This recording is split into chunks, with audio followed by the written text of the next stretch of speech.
So welcome to Dad-preneur episode number 82. Midnight edition. About 4 minutes to midnight. Had to get this in before bedtime. What did I title this one? 3 tips to help you become a better local marketing consultant. I'm in a few Facebook groups. Um, a couple large ones, a couple thousand people, and actually one has like 15 or 18,000, and it's all about starting your own Facebook ads agency, helping small business owners. A lot of people that are very, very new to internet marketing. That is where I got my experience working with local businesses in 2010 up until about 2015. So I have a ton of experience in this area, or sort of kind of my expertise. And someone asked a question today. I forgot how he worded it. It said something like, if you could go back in time when you first started, he was asking kind of the veterans. Majority of the group is, like I said, newbies, and new to business, new entrepreneurs, new marketers. So they're green, very fresh. And so the guy asked if you could go back, what would be one tip, or what would be something you wish you could tell yourself when you started, something along those lines. So there's two things that usually stick out in my mind, but I actually gave him a third one. All three equally important. I really can't rank them higher or lower. They're like they're right here. They're tied. They're all very important. Number one, I told him work on your sales skills every day. Being a local marketing consultant is not really, marketing is obviously a part of it, but you're a salesman. Bottom line, you have to be good at sales. Um, and it'll help you throughout life anyway. So be good at sales. I was not that good at sales. I was horrible at sales. I got better over the years, but still wasn't that good and got burned out. That was one of the reasons. Got burned out from it. So work on your sales skills. Like I said, daily. There's a bunch of Facebook groups on sales skills. There's people that sell courses on sales. So work on that. Number two is, drawing a blank here. Um,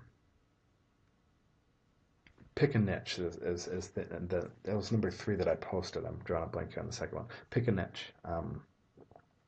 And a lot of people try to go wide, and that's what I did too. I tried to service everyone: the pizza shop, the private detective, the dentist, the attorney, the who else did I have? My private detective, the jewelry store owner, the carpet cleaner.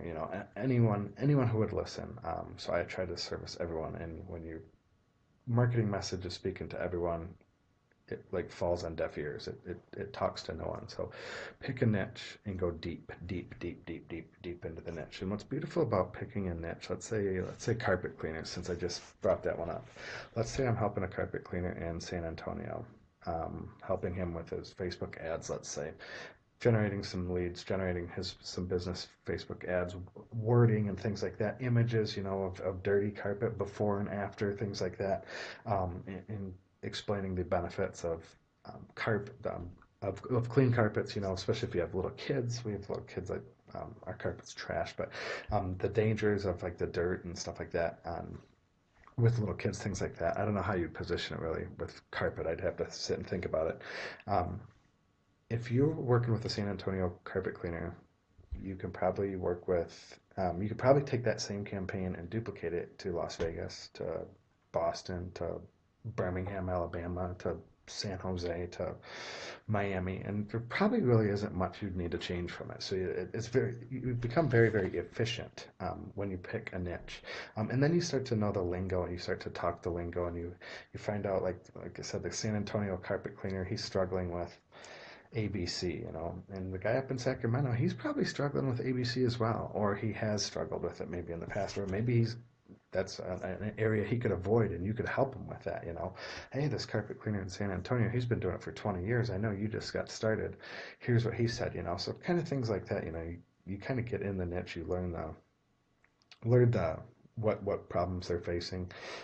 Like I said, there might be some vocabulary.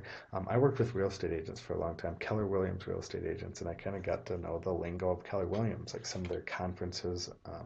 It's just one out here in Las Vegas, like a week or two ago. I can't think what it's called. It's a big popular name, but they had other conferences and other like internal things that they had like a 13 point or 18 point like follow-up system. It was like a proprietary system in the Keller Williams thing. I could talk about that because I've heard it from other agents, whether it worked, whether it didn't work. And when I was talking to maybe a potential client, they're like, wow, this guy knows, he knows Keller Williams, he knows about the 18-point follow-up system that doesn't work or that's very effective, or whatever it is.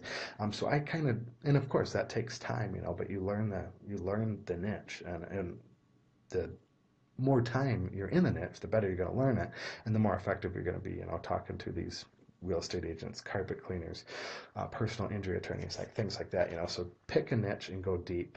People will pay big money to be a specialist, or for a specialist. I'm sorry, as opposed to a generalist. Everybody's a generalist. So, and again, when you're putting out marketing message, it's really hard to talk about, the fears of a personal injury attorney are going to be a lot different than the fears of a cosmetic dentist, for example, or a carpet cleaner, or a private detective. So they all have different fears, different wants, different needs, things like that. So that's another reason. There's 9,000 reasons to go deep, or pick a niche and go deep into it. So that's the other one. And then the other one that I forgot, number 3, is set boundaries. This is something I sucked at, and this is like ultimately what I burned out on. And that is super important. It's your business, it's your rules. There's no need for a client to have to call you at 10 o'clock on a Tuesday night, because once it can wait till Wednesday morning, because once it happens once they cross that line, it's over. That just gives them, they can call Saturday morning at 8:30, they can call Sunday afternoon at 5:15. I mean, if it's an absolutely 100% 911 emergency, okay, they can call, but and even that, I would say wait till the next day. Hey, I'm open 8 to 5, I'm open 9 to 6, I'm open 8 to 6, I'm open 6 to 6, whatever your hours are. And even if you're at different time zones, hey, I'm Pacific time zone, I'm open from 7 to 3, or 7 to 5, whatever it is, Monday through Friday. If you have something on a Saturday, it can wait till Monday, something along those lines. They do not need to get a hold of you at all hours. And like I said, once that line is crossed, I had an attorney that used to call me Saturday mornings at 7:30. I remember one time I was at the gym, and I dropped what I was doing at the gym, like working out, and ran outside to answer, because I knew if I didn't answer at 7:30, 8 o'clock in the morning on a Saturday, I knew if I didn't answer him, he'd be pissed. And I remember same attorney, we were out with friends at the Hard Rock Cafe, or yeah, Hard Rock Casino down on the strip, off the strip. It was a Friday. It was like 6:30, having a couple drinks, and the same attorney called me, and it was like 911, 911, emergency, emergency. I had to get home. I had to leave friends, rush home, and it was an emergency. It could have waited till Monday. It was not like crucial. But again, he crossed that line, and I let him. So it was completely my fault. So I'm not saying I'm not pointing fingers at all. It was my fault. I didn't set clear boundaries. So that's another one.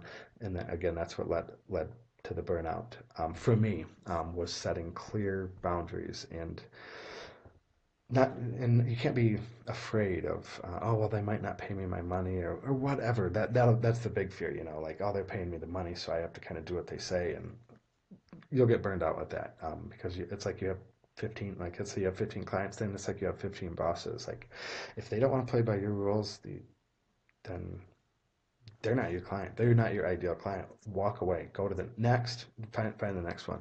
You'll be much, much happier. So your rules, set boundaries. So let's do a recap. The first one was sales, being good at sales, or working, constantly improving on your sales skills. Number 2 was picking a niche and going deep into the niche, and even sub-niching. Instead of dentist, you go to cosmetic dentist, or pediatric dentist, or whatever, dental, yeah, cosmetic, I guess, would be dental implants. But even niching down, I guess you could niche down too far, but niching down into like a sub niche is even easier, but to be a specialist, because it's much, much easier to be a big fish in a small pond than a big fish in a gigantic pond. So niching down is number 2, and then number 3 is setting boundaries, setting clear boundaries, and that should be from the start. If you're sending over a proposal or signing a contract, hey, here's my hours, here's how you get a hold of me, 8 to 5, or have an assistant. That's even better. That's something I didn't do. I wish I would have done, is have an assistant kind of be the buffer. But the same thing, the assistant works 8 to 5, or is available 8 to 5, something along those lines. Can't just call call up at all hours of the night or on the weekends and things like that. So those are the 3 things to help you become a better local marketing consultant. That's all I got. Like I said, I saw this question posted in a Facebook group. A lot of people liked my comment, and I was like, this is a perfect topic for a Facebook video because I see a lot of newbies getting into this line of work. So that's it for now. I'm going to bed. Thank you.